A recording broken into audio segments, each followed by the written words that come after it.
आज जो हम टॉपिक लेके चलने वाले हैं ना, ये एक बहुत ही डीपली और बहुत ही चर्चा में रहने वाला टॉपिक है, जिसकी बेस के ऊपर क्या होता है कि आप मार्केट की सिचुएशन को समझ सकते हो कि मार्केट की डायरेक्शन जो है ना, वो किस तरफ मूव कर सकती है।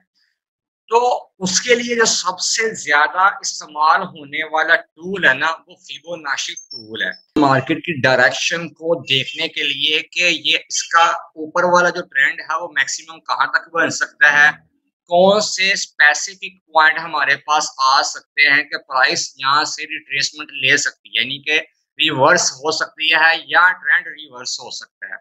सेकंड नंबर पे अगर मार्केट नीचे की तरफ गई हुई है, वहां से कब मार्केट ऊपर की तरफ उठ सकती है। तो इसके लिए जो टूल इस्तेमाल होता है वो है फिबोनाची टूल। अब ये फिबोनाची है क्या चीज है, उससे पहले आप ये देखें कि ये किस बंदे ने इजाद किया। उसका नाम था लियोनार्डो पिसानो फिबोनाची, इसका पूरा नाम था। जो 70 के अंदर ये बंदा इटली में ये पैदा हुआ था। और ये एक ना मैथमेटिकली तौर पे ये बंदा साइंटिस्ट था, जो मैथ के कॉन्सेप्ट्स को लेकर ये चलता था।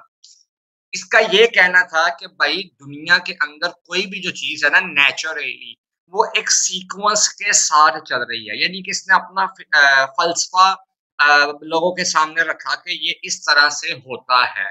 वो क्या कहता है, वो कहता है जी कि अगर आप अपने हाथ की उंगलियों को देखो ना, तो उसके दरमियान में जो पोड़े हैं, जिसको हम कहते हैं कि एक 3 पोड़े आते हैं ना हमारे एक उंगली के अंदर, तो वो कहता है कि इसके दरमियान में जो फासला है ना, वो भी एक सीक्वेंस के साथ है, यानी कि उसकी एक रेंज है। इवन कि अगर आप उंगली का एक कोना ले लोगे ना, वहां से आपके जो कलाई है उसके दरमियान में भी एक फासला है। तो हर बंदा उस सीक्वेंस के साथ चल रहा है, ये नेचर है। इसी तरह से अगर आप ले लेते हो जो ये होती है बटरफ्लाई, उसको आप लेते हो, तो उसके जो पर है ना, उनकी जो सीक्वेंस है, उनकी जो लेंथ है ना, उसके दरमियान में भी कुछ ना कुछ फर्क जो आएगा, वो सीक्वेंस होगा नेचुरली। अब उस सीक्वेंस को कैलकुलेट करने के लिए वो क्या फिनोमिना इस्तेमाल करता है, या वो क्या वो फलसफा पेश करता है। वो कहता है बंदा कि अगर आप किसी भी नंबर को जोड़ते हो, यानी कि आप जीरो से स्टार्टिंग करते हो, उसके बाद आपके पास क्या आएगा, एक आएगा। तो कहता है इन दोनों को अगर आप इकट्ठा कर देते हो, इन दोनों को आप मिला देते हो, तो आपके पास नेक्स्ट नंबर आ जाएगा, यानी कि नेक्स्ट सीरीज आपके पास आ जाएगी। वो क्या बनेगी, 0 1 को अगर आप मिलाओगे तो डेफिनेटली 1 ही बनेगी। ऐसे ही है। अब नेक्स्ट चले, वो कहता है कि एक बन गया, उसके बाद हमारे पास क्या आएगा, 2 आ जाएगा ना। एक के बाद हमारे पास 2 आया। जब हमने 2 और 1 को मिला दिया, जब हमने 2 और 1 को मिला दिया, तो 2 और 1 कितने हो गए हमारे पास, है 3। ये लें जी। जब ये 3 हो गए हमारे पास, अब हमारे पास जो प्रीवियस 2 पॉइंट है, यानी कि 2 और 3, जब हम इन 2 को जोड़ेंगे तो हमारे पास कितना बन जाएगा, 5। बात की समझ आ रही है।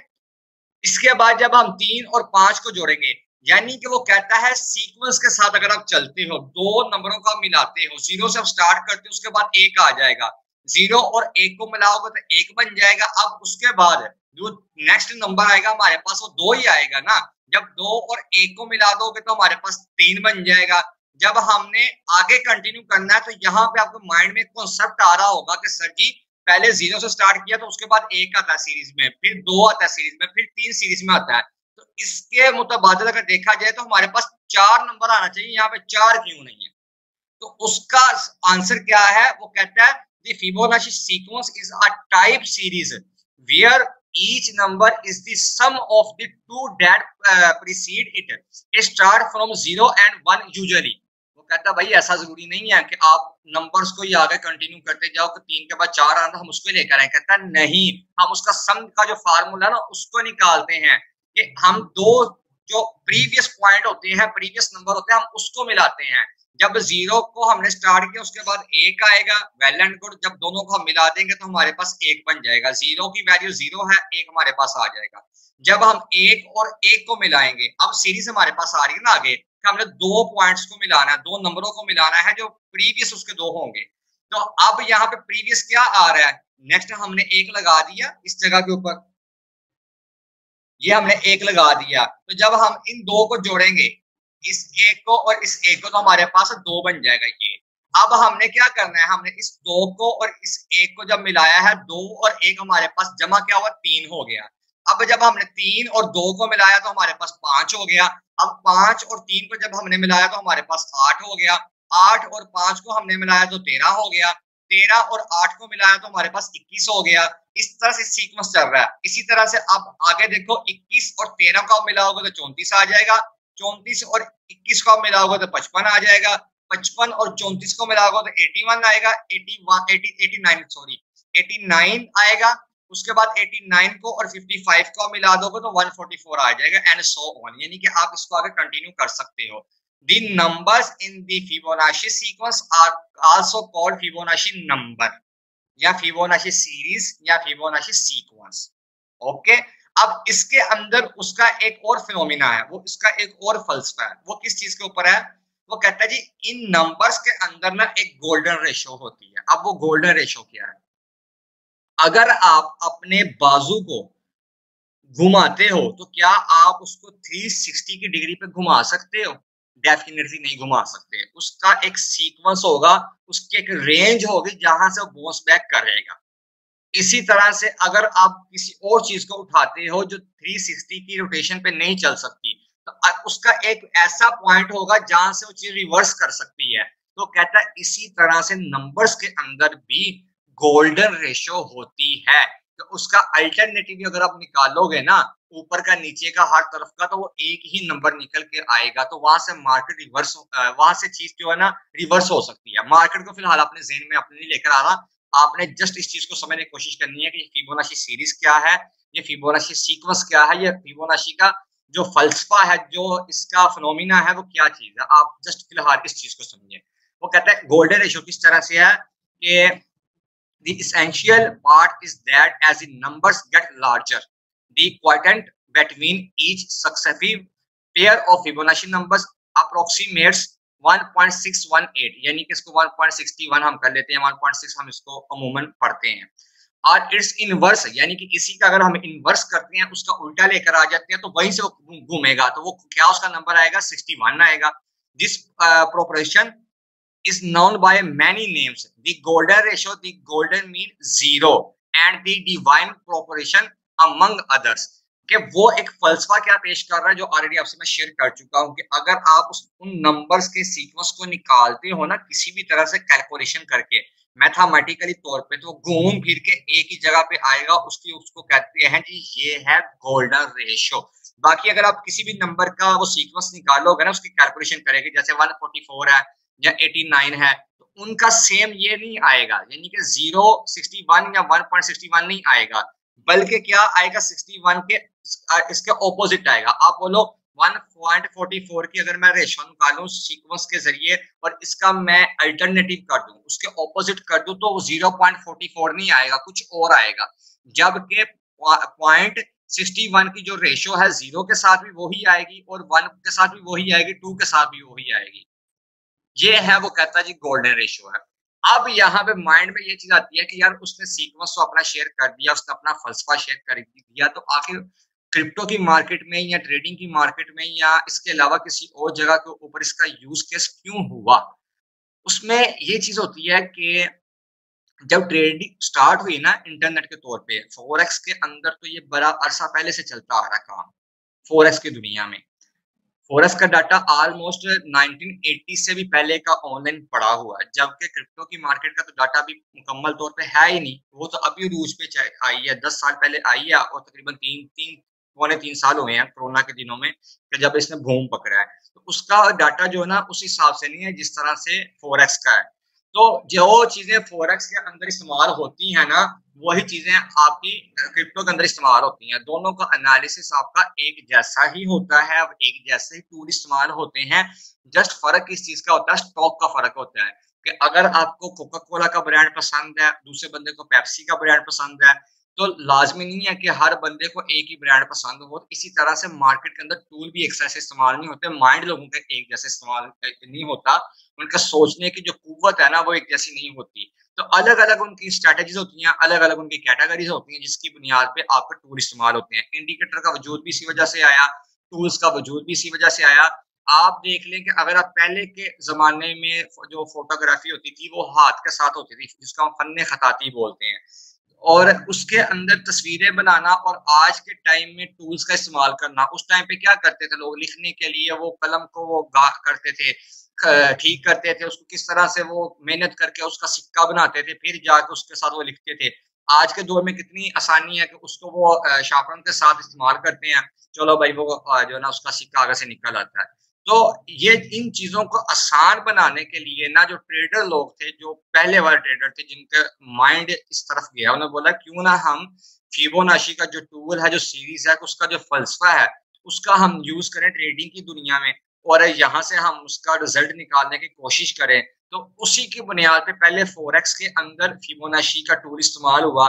फिर क्या हुआ, उसके बाद जब क्रिप्टो की मार्केट आई है तो डेफिनेटली मैंने आपको ऑलरेडी बता दिया है कि क्रिप्टो का भी वैसे ही एनालिसिस होता है, सिर्फ ये है कि ये एक नई दुनिया आ गई है डिजिटल तौर पे, तो वहाँ पे भी इसका इस्तेमाल हो रहा है। अब इसके इस्तेमाल के अंदर बहुत ज़्यादा फ़र्क है।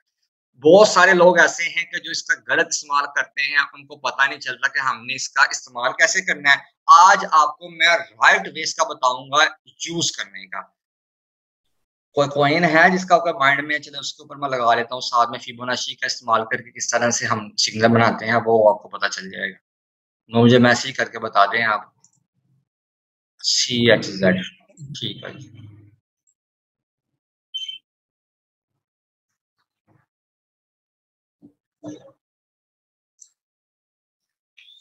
CXZ USDT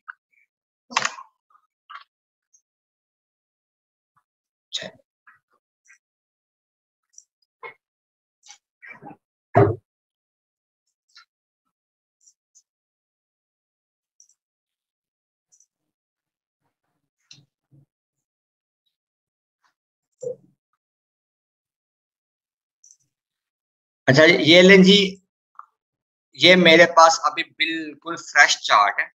मैंने इसको कोई भी चीज़ के ऊपर मैंने ड्रा नहीं की। तो फिबोनाची का टूल हम इस्तेमाल कैसे करते हैं? सबसे पहले आप उसका जो है ना रूल देख लें कि हम स्विंग लो से स्विंग लो से स्विंग हाई पे जाकर उसकी टचिंग करते हैं पॉइंट्स की। स्विंग लो से स्विंग हाई पे जाकर पॉइंट की टचिंग करते हैं। जैसा कि यहाँ से अगर मैं देखूँ तो मेरे लिए बहुत सारे यहाँ पे पॉइंट बन रहे हैं। लेकिन इस जगह के ऊपर देखा जाए तो ये इसका कंसोलिडेट एक ज़ोन है, ठीक है? इसको हम निकाल देते हैं बीच में से, इसको हम शुमार नहीं करते। इसी तरह से अगर थोड़ा-सा आप और पीछे आएँ तो इस जगह के ऊपर भी ये एक ज़ोन है, ये भी कंसोलिडेट है। तो 4 घंटे के टाइम फ्रेम के ऊपर अगर मैं इसको देखूँ तो मेरा जो स्विंग लो बनता है वो ऑलमोस्ट बन रहा है मेरा कितना दिन पहले से, ये वाला पॉइंट मेरा ऑलमोस्ट बन रहा है, जो 26 जुलाई की डेट बनती है। 26 जुलाई की यानी कि तकरीबन आज 17 तारीख है और आज 4 दिन वो लगा रहे हैं। 20 दिन पहले की ये डेट बन रही है कि 20 दिन का यहाँ पे मेरा स्विंग लो से स्विंग हाई पे जाकर पॉइंट टच होता है। आप इसको हर टाइम फ्रेम में इस्तेमाल कर सकते हैं फिबोनाची के टूल को। अभी के लिए मैं इसको छोटे टाइम फ्रेम पे लेकर चलूंगा ताकि हम सिग्नल अपना क्रिएट कर सके, क्योंकि ये लंबा जितना टाइम फ्रेम होगा उसी हिसाब से आपकी ट्रेड बनेगी। तो क्रिप्टो की मार्केट में ज़हन में रखिएगा कि कभी भी लंबे टाइम फ्रेम का आपने एनालिसिस नहीं करना। अगर आप डे ट्रेडर हो तो हमेशा अपने कम टाइम फ्रेम में रहना, और रेकमेंड भी मैं आपको यही करूंगा कि स्टॉक मार्केट या फॉरेक्स की तरह ये मार्केट वोलेटिलिटी वाली नहीं है। उसके अंदर तो वोलेटिलिटी ना होने के बराबर है, तो चलते ही अमूमन बड़े टाइम फ्रेम है। तो क्रिप्टो की मार्केट में आपको कम टाइम फ्रेम के अंदर रह के वोलेटिलिटी को पकड़ना पड़ता है और यहाँ से प्रॉफिट जनरेट करना पड़ता है। तो मैं क्या करता हूँ, मैं 15 मिनट के टाइम फ्रेम में आता हूँ, यहाँ पे आके इसको मैं बाय डिफॉल्ट कर देता हूँ और यहाँ पे मैं देखता हूँ कि मुझे कौन सा पॉइंट मिल रहा है जो मेरे लिए एक बेहतर साबित हो सकता है। अगर मैं इस चीज के ऊपर लगाऊं यहाँ से, तो ये मेरे लिए एक कंसोलिडेटेड वाला पॉइंट होगा। और इसके बाद अगर मैं देखूं तो मार्केट ने यहाँ से नीचे की तरफ रिवर्स किया था इस जगह के ऊपर, ठीक है जी, ये वाले पॉइंट से। तो ये पॉइंट इसका लो बन गया, यानी कि ये स्विंग लो बन गया। और ऊपर अगर मैं जाऊं इस जगह से, अगर इसको मैं पकड़ता हूं, इस जगह पे पहले इसने यहाँ पे लो लगाया, हाई लगाया। आप फर्ज करें कि अभी आप आए इस पॉइंट पे, जब भी आप मार्केट यहाँ पे घूम रही थी इस जगह पे, ठीक है, जहां से मैंने इसको रेड किया है, ये वाले पॉइंट से। ओके जी। और आप इस वाले जोन में आके मार्केट को पकड़ रहे हो और यहाँ से आप अपना टारगेट सेट करना चाह रहे हो कि मैं कहाँ पे जाके अपना टारगेट सेट करूं। फिबोनाची के टूल का आप इस्तेमाल करते हो, देख रहे हो पीछे सब कुछ भी नहीं निकाल है, कहाँ पे लिक्विडिटी पॉइंट है, ये वो है, जस्ट आप फिबोनाची टूल का इस्तेमाल करना चाह रहे हो। तो आप क्या करोगे, आपकी ये स्विंग लो बनेगी और ये स्विंग हाई बनेगी। यहाँ पे मैं आपको लिख देता हूँ, ये यहाँ तक आ गई। अब नेक्स्ट हमें नहीं पता ये वाला जो जोन है ना, ये वाला जोन है वो कहाँ तक जा सकता है, कैलकुलेशन के हिसाब से हम कहाँ तक उसको लेके जा सकते हैं। हम तो इस जोन में घूम रहे हैं ना, इस जगह से हम ट्रेड को पकड़ रहे हैं। और अगर आप यहाँ पे देखते हो कि यार मार्केट तो इस जगह से यहाँ पे आ रही है, आपको पैटर्न की भी समझ नहीं लग रही कि यार क्या बनेगा, आप ट्रेंड लाइन यहाँ से बनाते हो, दो टॉप का जोड़ देते हो, ठीक है जी। सिमिलरली यहाँ पे आप देखें दो चीज आपके पास आ रही हैं, ये कंसोलिडेट वाला पॉइंट है, यहाँ से मैंने ट्रेंड लाइन ली है, यहाँ पे मैंने नीचे खींची है, इस जगह से जहाँ पे मेरे माउस का सर्कल आया, हैंड शो हो रहा है, उस जगह से मार्केट ने पंप लिया, यहाँ पे ऊपर गई है। सिमिलरली वहां पे जाकर उसने ये वाला जोन जो है, जैसे ये घूम रहा है, इसी तरह यहाँ पे उसने क्रिएटिंग की है। अब यहाँ पे फिर एक ट्रेंड लाइन आई मेरे पास जो मैंने बनाई, यहाँ से नीचे खींची और उसी ट्रेंड लाइन को उसने पंप किया है और ऊपर की तरफ किया है। अगर मैं इस चीज को देखता हूं तो अप्रोक्सीमेटली उसने कितना का टारगेट यहाँ से जनरेट किया है अपने ट्रेंड लाइन के पास से, उसके अराउंड यहां से यहां तक गया है तकरीबन 14% के करीब। और अगर उसी पॉइंट से हम लेते हैं तो कहां तक गया है, अराउंड 10% के करीब, ठीक है जी। 19-20 का फर्क आ गया। अब यहाँ पे फिर वो वही यही सीक्वेंस बना रहा है, यही चीज बना रहा है इस जगह के ऊपर भी, इस जगह के ऊपर। बात को समझ रहे हैं कैसे पॉइंट बना रहा, मार्केट कैसे मूवमेंट दे रही है। स्टार्टिंग में मैंने आपको बताया था ना, मार्केट कभी भी इस तरह से मूवमेंट नहीं देती, ऐसे ऊपर नहीं जाती फिर ऐसे आती, नहीं। ये बताया था ना आपको मैंने, जब आपको ट्रेंड का मैंने समझाया था, मार्केट हमेशा क्या करती है, यहाँ से ऊपर जाती है फिर नीचे आती है, ऐसे जाती है फिर नीचे जाती है, या फिर साइडवेज ऐसे घूमती है, एक जोन बनाती है, फिर ऊपर की तरफ निकल जाती है, नीचे की तरफ आ जाती है। क्या तीनों ट्रेंड के अंदर मार्केट घूमती है, ये मैंने आपको समझाया था। अब ये स्विंग हाई थी हमारी, ये स्विंग लो, ठीक है जी, ये स्विंग हाई है। अब अगर मैं फिबोनाची की रिट्रेसमेंट यहाँ से चेक करता हूँ, ऊपर वाले टारगेट में चेक करूंगा वो कहाँ तक निकलते हैं, तो हमें इस टूल में जाना पड़ता है। लेफ्ट साइड का जो पैनल है वहां से तीसरा ऑप्शन सबसे ऊपर हमारे पास आ रहा है, फिब रिट्रेसमेंट। फिब रिट्रेसमेंट ही सबसे ज्यादा इस्तेमाल होती है, बाकी वाले भी वहीं पे इस्तेमाल होते हैं, जैसे ट्रेंड बेस्ड फिब एक्सटेंशन है। इसी तरह से नीचे आप देख लोगे फिब टाइम जोन है, फिब चैनल है, इनसाइड पिचफोर्क है। तो मैंने स्टार्टिंग में आपको चीज बताई है कि हर बंदे का जो माइंड कॉन्सेप्ट है ना वो एक जैसा नहीं है। कोई बंदा किसी तरह से ड्राइंग करता है, कोई बंदा किस तरह से ड्राइंग करता है, तो ये सारा डिपेंड करता है आपके एक्सपीरियंस के ऊपर कि आप उसको किस तरह से यूज में लेकर आ रहे हो। तो हम क्या करते हैं, जस्ट मैं यहाँ से फिब को पकड़ता हूँ, स्विंग लो पे मैं लगा देता हूँ और स्विंग हाई पे जाकर इसको मैं टच करता हूँ। यहाँ से मैंने गोल्डन रेशियो जस्ट लगाई हुई है, लेकिन मैं यहाँ पे इसको मुकम्मल ओपन करता हूँ। सेटिंग में हम जाते हैं, सेटिंग में जाने के बाद हमारे पास 0 का पॉइंट आएगा, 0 के बाद हमारे पास कौन सा था, 1 का, ऐसे ही है जो हम नंबर मिलाते जाते हैं ना। 0 के बाद 1 आ गया, उसके बाद छोटा हमारे पास क्या आ गया, 2 आ गया, उसके बाद हमारे पास आ गया 38 के बाद हमारे पास आना चाहिए 4 का, लेकिन 4 का आपको पता पॉइंट वहां पे नहीं होता। उसके बाद हमारे पास 5 की रेशियो आ गई, 60 की आ गई, 60 के बाद हमारे पास 78 की आ गई, फिर हमारे पास आ जाती है 1 की रेशियो। ओके जी, ये हमारे पास आ गई। अब 1 के बाद हमारे पास ऊपर वाला पॉइंट कौन सा आएगा, 1.27। जैसे 0 के बाद 2.3 आया था, इसी तरह से 1 के बाद 2.7 आ गया, फिर 2.7 के बाद हमारे पास ऊपर वाली रेशियो आती है 1.61। तो अमूमन हमारे पास यही पॉइंट आते हैं, यानी कि टोटल कितने हो गए, 4 और 4 8 और एक ये 9 आ गए। 10वां अगर आप लगाना चाहते हो तो आपकी मर्जी खुद की है, अदरवाइज वो इतना यूज नहीं होता। ये 1.41 वाली मैं कर लेता हूँ छोटी, इसको मैं कर देता हूँ ओके। टोटल मेरे पास कितनी उसकी आई हैं लाइंस, 10 मैंने उसके पॉइंट ले लिए। अब ये नीचे की तरफ है, इसको मैं कर देता हूँ इनवर्स, क्योंकि मुझे ऊपर वाली इसकी वो लेनी है, रिट्रेसमेंट लेनी है कि ऊपर कहां तक जा सकता है। तो यहाँ पे आकर मैं रिवर्स कर दूंगा। जब मैं रिवर्स कर दूंगा इट्स मीन क्या होगा कि भाई जान जो स्विंग लो है ना वहां से 0 स्टार्ट होगा, जहां पे ऊपर गई है वहां पे हैंडल तक जाके उसने टच कर दिया, वहां से रिट्रेसमेंट लेकर नीचे आई है। अब यहाँ पे गौर करने वाली जो चीज है, गोल्डन रेशो मैंने आपको 61 वाली बताई थी, 61 ये मैंने परसेंटेज में लगाई हुई है। इसको मैं सेटिंग पे जाके परसेंटेज को मैं हटा देता हूँ, यानी कि ये लेवल जो लगे हुए हैं मेरे परसेंटेज के हिसाब से लगे हैं, इसको मैं कट करके वैल्यू में कर देता हूँ। ये लें जी, 0.61 गोल्डन रेशो मैंने आपको बताई थी। अगर मैं वापस जाऊं इस जगह के ऊपर, तो यहाँ पे क्या बोला है मैंने, इनवर्स की सूरत में 0.61 आएगा, या अप्रोक्सीमेट यानी कि अगर ऊपर की तरफ जा रहा है, बात समझने की कोशिश करें। अब क्या बोला उसने कि अगर तो मार्केट हायर हाई बनाती हुई ऊपर की तरफ जा रही है तो 1.61 उसकी गोल्डन रेशियो वहां से टच करके नीचे आ सकता है। अगर मार्केट के अंदर पैसा आता जा रहा है, पीछे वाला जोन मैंने उसका खत्म कर दिया। ये इसका जो पॉइंट बन के आ रहा है, यानी कि जो हमारा टारगेट आ रहा है वो अराउंड यहाँ पे आ रहा है। ऊपर वाले जोन को मैं जो रेड है उसको भी खत्म कर देता हूँ। अब यहाँ पे कोई बंदा कह रहा है कि यार कौन कौन सी यहाँ पे सिचुएशन बन रही है, पैटर्न देखें, एक टॉप दूसरा टॉप, डबल टॉप बन गया इसका, अब ये रिवर्स हो रहा है नीचे की तरफ। उसके बाद अगर फिबोनाची के जरिए देखा जाए तो भाई 78 वाली रेशियो से रिट्रेस लेने के लिए नीचे की तरफ आ रहा है, यानी कि 61 से ये बूम पकड़ सकता है। दूसरी स्ट्रेटेजी इस्तेमाल हो गई, यानी कि दूसरा इंडिकेशन हो गया। प्रीवियस जो इसका पॉइंट है ये वाला, इसको हम कर देते हैं जी ग्रीन, ठीक है जी, यानी कि ये हमारे लिए सपोर्ट का काम करेगा।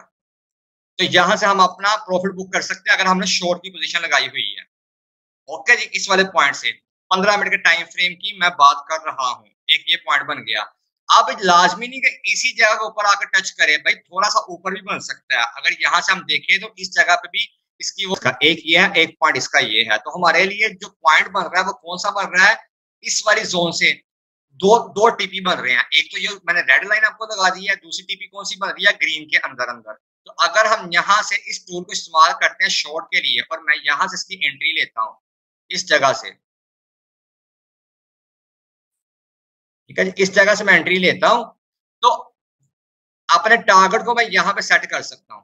ठीक है भाई, अगर यहां तक मार्केट आएगी ना तो इतना का 2-2.5% का प्रॉफिट लूंगा, मैं निकल जाऊंगा।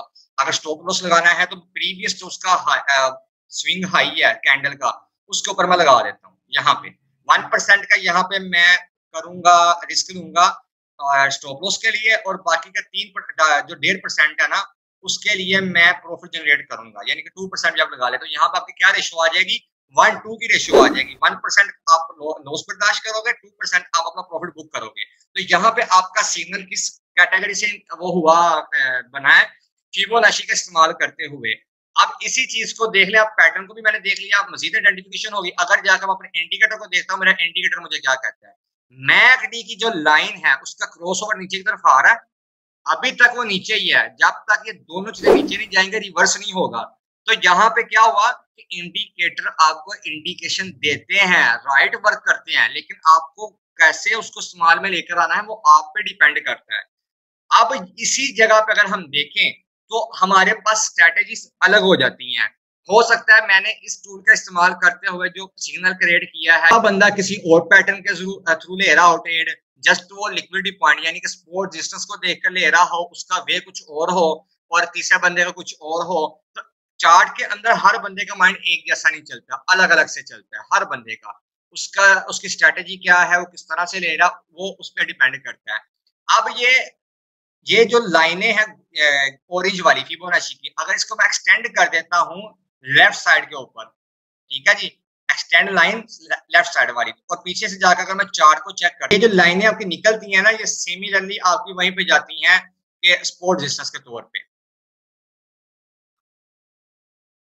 ये करीब वाली आपको चीज मैं समझा देता हूँ नीचे से, क्योंकि यहाँ पे पॉइंट हमारे पास है। ये एक्सटेंड मैं लाइन को करता हूँ, यहाँ पे आप देखें कि जहाँ पे विक्स लगी हुई है, क्या उसने फिबोनाची का जो सीक्वेंस था, जो लाइंस थी, उनको उसने वो किया है, फॉलो किया उनको। ये चेक करें जरा आप,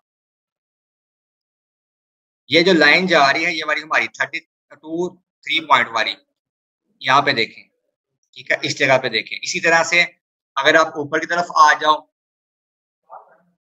50 वाली रेशो को, गोल्डन रेशो को, मार्केट ने जब स्विंग हाई से यहाँ पे टच किया, उसने ऊपर जाने की कोशिश की लेकिन नहीं जा सके, कैंडल लाइन को वो ब्रेक नहीं कर सकी, फिर नीचे आ गई। फिर उसने यहाँ पे दूसरी दफा कोशिश की, एक ये कैंडल लगी है, एक ये कैंडल लगी है, फिर ये लगी है, फिर ऊपर जाने की कोशिश की, नहीं गई।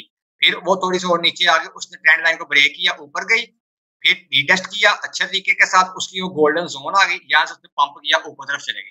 अब मजीद उसका जो प्रीवियस हाई था बन रहा, जो पॉइंट बन रहा था, वहां से फिर उसने रिट्रेसमेंट नीचे की तरफ ले ली। अब यहाँ पे एक ये इसका टॉप बन गया, अब एक ये टॉप बन गया। अब यहाँ मार्केट यहाँ से फिर नीचे की तरफ आ रही है।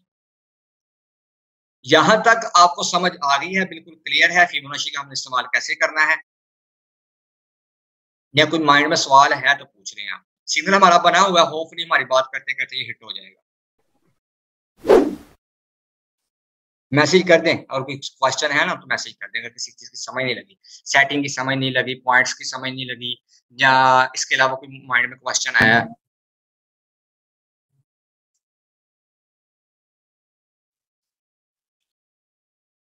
ये स्विंग हाई से स्विंग लो पे हम लेकर गए हैं ना, आप इसी को स्विंग हाई से स्विंग लो पे भी लगा सकते हो। उसका आप वो करने को रिवर्स कर दोगे, ये मैं आपको ज़हन में बता, आप रखने में आपको बता दूं।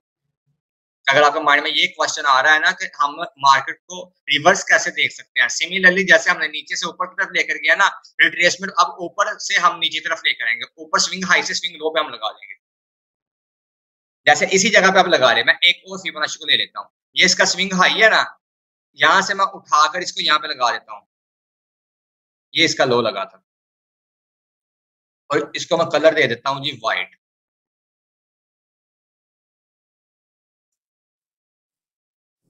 अब ये नीचे का रिवर्स मुझे बता रहा है कि भाई ये है इसका रिवर्स। अब 100 के नीचे अगर जाएगा तो 127 वाली रेंज आएगी, और अगर हम इस तरफ प्रीवियस देखते हैं इसको, अगर हम प्रीवियस की तरफ देखते हैं तो 61 की ओर रेशो आ रही है, ठीक है जी, रिट्रेसमेंट यहाँ तक ले सकती है। तो इसका मतलब क्या होगा कि भाई अगर आप इस टारगेट को मजीद नीचे 3% पे भी करते हो ना, तो पॉसिबल है कि आपका टारगेट हिट हो सकता है। तो ग्रीन जोन के अंदर जहां पे भी आपको प्रॉफिट मिल रहा है, अच्छा प्रॉफिट, आप वहां से निकल जाओ। ये आप पे डिपेंड करता है कि आपके अंदर कुव्वत बर्दाश्त कितनी है, आप कितनी देर तक ट्रेड में रहते हो, ठीक है जी, ये आप पे डिपेंड करता है। हो सकता है किसी बंदे का यहाँ पे टारगेट इस तरह से हो कि वो इतने पॉइंट्स के साथ, यानी कि 00138 या 132 के पॉइंट के साथ उसका प्रॉफिट तकरीबन 20 25 50 डॉलर का बन रहा हो, जस्ट इतनी की ट्रेड के साथ वो यहाँ से निकल जाए। और हो सकता है वो बोले नहीं जी मैं लंबा वेट करूंगा और नीचे जाकर वो अच्छा मजीद प्रॉफिट ले ले, उसकी अपनी मर्जी है।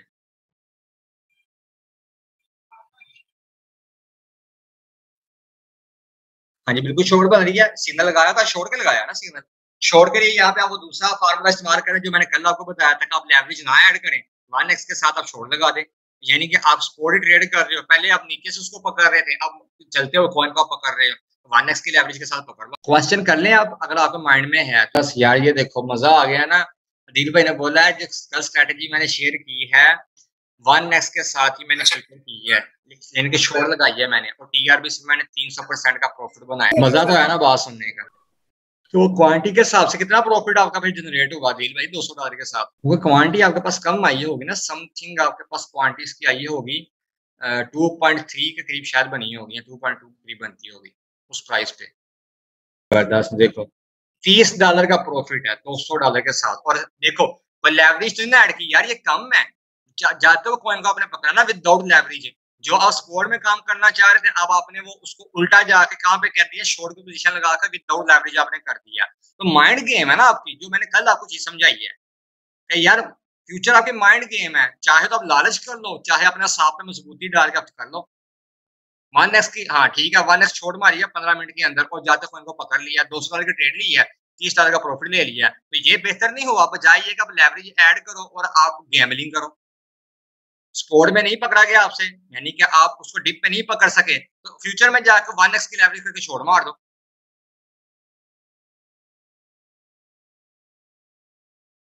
यार वो नीरज आज आपकी ना क्लास अपलोड हो जाएगी, मैं उसमें आपको वो देख लेना आप।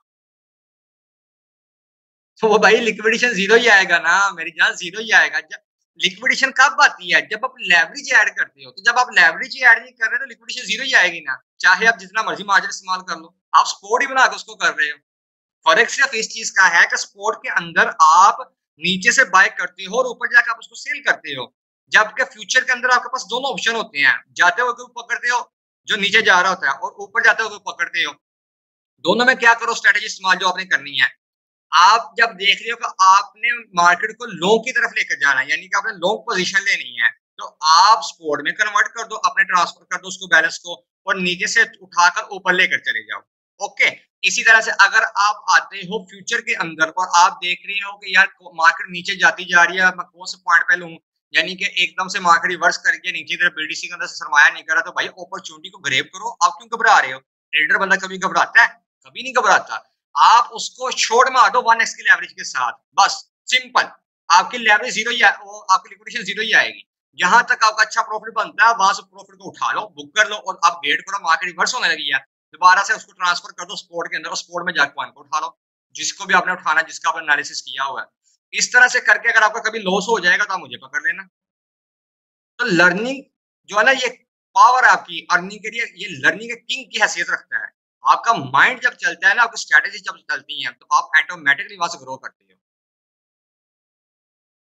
अच्छा अच्छा अच्छा, वो कह रहे हैं मैंने चिल्ली लिया हुआ है, ऑलरेडी 96% प्रॉफिट जा। चलें जी, ये नहीं, मेरा आप शुक्रिया अदा आप ना करें, ये आप लोगों की मेहनत है मेरे भाई। आप लोग जो टाइम दे रहे हो, आप अपना टाइम जाया नहीं कर रहे, आप मंजर सेलर्स के पीछे नहीं आप भाग रहे, आप अपने टाइम की कदर कर रहे हो, आप अपने पैसे की कदर कर रहे हो। स्किल आपको कभी नहीं मरवाएगा, ये ज़हन में रखना, कभी भी आपको स्किल नहीं मरवाएगा। पैसा तो आता जाता रहेगा, लेकिन जब आप स्किल सीख जाओगे ना, वो चीज़ आपको कामयाब करेगी, ये ज़हन में रखना। ऐसे क्लासें लेने का मज़ा आता है ना वैसे। ईमानदारी से बताना, लाइव आपके कॉन्सेप्ट क्लियर होते हैं, लाइव सिग्नल बनते हैं, लाइव स्ट्रैटेजी इस्तेमाल होती हैं। और यार ये देखो, चार्ट के अंदर हर चीज़ इस तरह से मेंशन होती है। अभी भी बंदों को समझ नहीं लगती, तो यार क्या कह सकते हैं। खैर, जो करते हैं ट्रेड, जैसे आप तो प्रैक्टिस कर रहे हो ना, ट्रेनिंग कर रहे हो, आप तो समझ जाओगे। मैं उन बंदों की बात कर रहा हूँ कि जो बस कहते हैं कि हम सिग्नल को फॉलो करके अमीर हो सकते हैं। भाई मैं भी हो सकते हो, बहरहाल मैं यकीन नहीं करता इस चीज़ के ऊपर कि बस आप बोलो जी हम लर्निंग किए बगैर सिग्नल को फॉलो करें हम अमीर हो जाए। अगर किस्मत अच्छी है किसी की तो मैं भी हो जाए, बट फैक्ट इज फैक्ट। जबरदस्त जबरदस्त। यार मजा तो आ रहा है ना यार, आप लोगों को फ्यूचर वाली बीमारी निकल गई है ना, जो फ्यूचर का कीड़ा काट रहा था किसी को भी, वो मर गया ना। नहीं। और थोड़ा खा लो यार, लेकिन सुकून के साथ खाओ। नहीं। इंशाल्लाह फिर आपसे मुलाकात होगी। कोई भी आपका क्वेश्चन हो आप मैसेज कर लेना।